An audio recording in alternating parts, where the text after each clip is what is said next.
Hey guys, Tim. Holly. And this week we decided to do something different, as we seem to every week, which is we thought we'd answer some of your questions, because we always get a bunch of questions about indie game dev, and we can only do so many AMAs or something like that, so we're going to do the video version.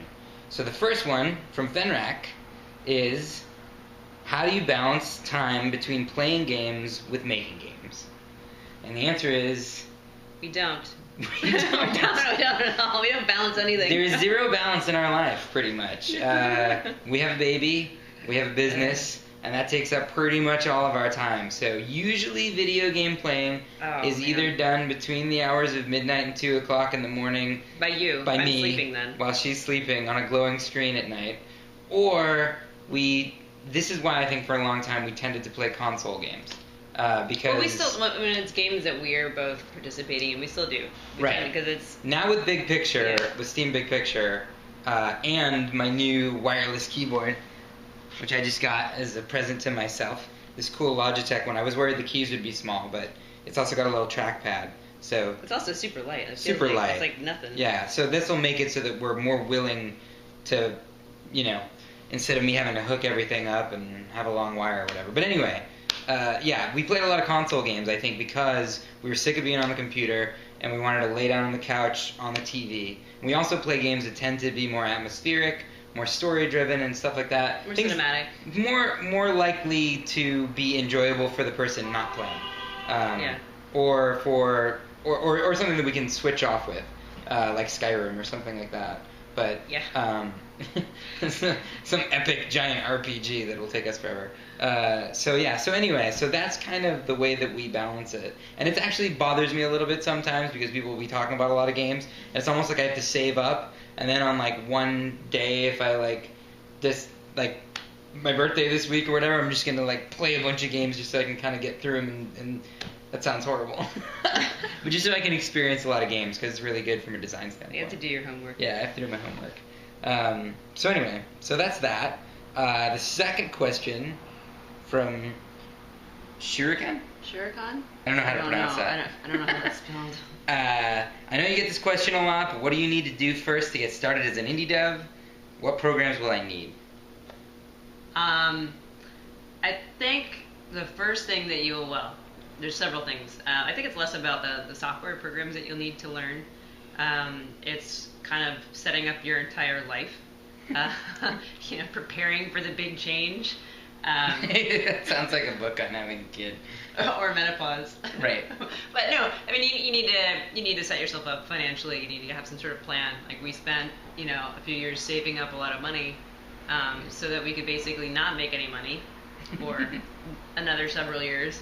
Right. And that's just to get one game out. Yeah. And then, Tim, he has a background in computer science, so he has a degree in learning how to write software and information architecture, and it's not so much about picking up a book and cracking open some software package and producing something. I mean, you really have to have a fundamental understanding of design and engineering. Yeah. Before it's not so much a matter of just like playing around in a tool. Certainly there are tools out there. You know more about them than I do because I don't do any of the development work. But those are just tools to help you get to your end goal. They're not gonna get you a game. You're gonna need the skills that you're really gonna need to have covered is definitely engineering, programming. You're definitely your game is probably gonna need art. So depending on the art style that you have, that might be pixel art, that might be 2D art, that might be 3D art, and music. And those are the bases you're going to have to cover, and some of those are easier to outsource than others. Well, that's another thing, is also recognizing where your weaknesses are. I think even us, when we went into, when we started off way back in just sort of dreamland fantasy time, when we hadn't even really begun making a game, I think we had the assumption that Tim could actually do a lot of this stuff himself. Yeah. But the more you get into it, time is a limiting factor. Yeah. And then you also realize that just because you can do it doesn't mean you necessarily should be. Like there may be people out there that have stronger, that may represent some skills stronger than you. Like like I can draw better than Tim, so I do the artwork. Even though Tim could if he wanted to do some of it.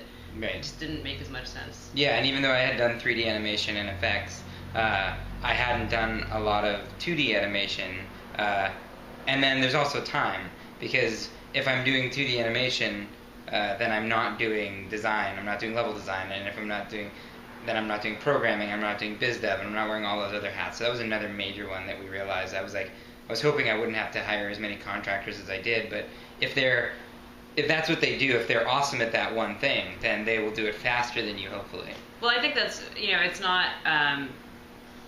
it's not just about making games. As if you say you want to go into making indie games, it's really, you're starting a small business, so it's more than just making a product. Like, you have to set yourself up so that you're like, unless you're fine with not making money off of it. If you're really like, I'm going to make indie games sure, on if it's the side, just an artistic endeavor and it's just a hobby, then that's a lot easier. Then that's a lot easier. But well, it might be harder to push yourself to get a product out, but there's not as many pressures. Right. If it's something that you want to make a living at, then you have to set yourself up in a position where you have some chance of success. So it's not like saving up $2,000 and making a game and right.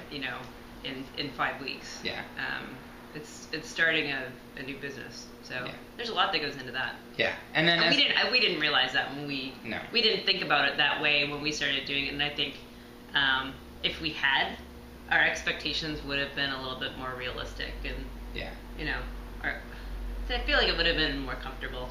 Yeah, it would have been more comfortable. We might not have ever done it though. We might not have ever done it. That's the thing I think about any kind of small business endeavor. If you really knew how painful it was, I don't know if you would actually do it. I don't know if that's completely true though. I mean, both of our parents, had businesses of their own, and we'd seen how much work it is, and it's you like any small business, whether you're making games or you're a baker or whatever, you get to a point where you basically you work more than you will have ever worked before. Even if you're already working in the game industry and you're working crazy hours, you'll be working those kind of crazy hours. You'll just be making no money and doing it for yourself. Yes. But you're still going to be working, 80, 90 hours a week. Yeah. And you will never want to take a vacation because that's all time that you're losing towards the final product and money that you're not making, and just a whole other set of stresses. But I do believe that it does take a certain amount of either arrogance or passion or willing disobedience. Like it takes a certain amount of I can get this done in this amount of time, because if the crushing weight of the reality of it, it'd be a lot harder to get motivated to do it. Because when you're like, oh my god, we'll make so much progress in the next 2 months, if you actually knew how much progress you'd make toward your final goal, that would be much more depressing. I mean, but then again, it does hit you, once you get there, then you're like, oh geez, have we just spent 6 months on this and this is how far we got? Well, I think that's we were talking about this actually in the car the other day. We were driving for 5 hours, so it's also kind of allowing yourself some failure, right? You have to go into it with the expectation that you're not going to be getting a blockbuster necessarily, and that's fine. That's okay. There's nothing wrong with that. Yeah, it's easy to say that to yourself, at the beginning, because you're like, of course I'm not expecting a blockbuster. When you spend so much time and effort and love into something, you can't help but, and you have to convince, when you're talking to publishers or whomever that it's going to be some great thing. It's it's hard for it not to be a letdown if it's not. But I think it's more one of the other things we were talking about is work-life balance. That's the really hard one, I think, because what happens is that you can do better if you just crank up your hours, and you don't have enough money to pay other people, so you just crank up your hours and you say you won't do it, but at the end of the day you're obsessing about getting it done and you're behind on everything, so you start doing that. And I think one of the things that we're trying to find now is that can I go to 40 hours in a full production and stay that way and accept the fact that maybe the product at the end won't be as good as if I had spent 80 hours a week on it, or we'll have to have more money from outside, either by crowdfunding or from a publisher or something like that. These are things that might make that work-life balance happen.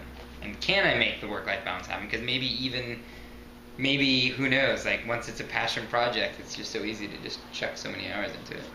Yeah, well, it's easy to fall in love with your projects, and then you just want to spend all your time with your new baby. Yes. So Was that it? Just 2 questions? Yeah, those are the 2. Well, there was a tools one. Oh. And I think you kind of covered that. Okay. I mean, we used XNA for a virus named Tom, and right now I'm using Unity, which is a great way to rapidly prototype. I'm always a little bit afraid of middleware because you have to spend money on it, and it's a black box sometimes.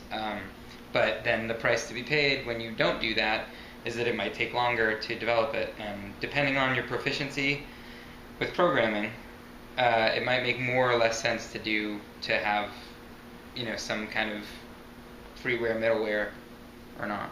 But yeah, I think that's it. I mean, I think we've been rambling on for a little bit, so. Okay. All right. Thanks. We gave this a try, so let us know if you like it in the comments or whatever, and we can do another one with more questions. Bye.